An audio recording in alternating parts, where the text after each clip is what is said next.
Football ইতিহাসের অন্যতম প্রতিভাবান খেলোয়াড় নেইমার। অনেকের বিশ্বাস তিনি চাইলে একাধিক ব্যালন ডিওর জিততে পারতেন, কিন্তু প্রশ্ন হলো কেন তার হলো না।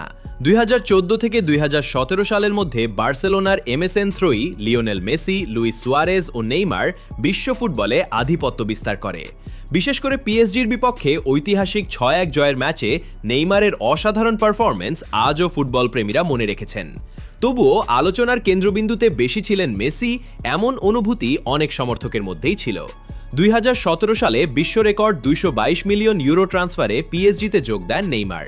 ধারণা ছিল সেখানে তিনি দলের প্রধান তারকা হয়ে নিজের পরিচয় আরও শক্ত করবেন, কিন্তু বাস্তবতা ছিল ভিন্ন।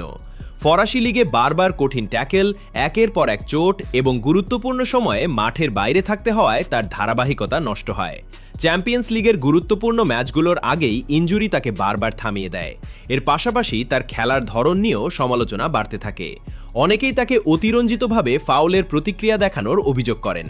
যদিও নেইমারের সমর্থকদের দাবি তিনি দীর্ঘ ক্যারিয়ারে অসংখ্য গুরুতর চোট পেয়েছেন, তাই তার প্রতিক্রিয়াকে শুধুই অভিনয় বলা অন্যায়।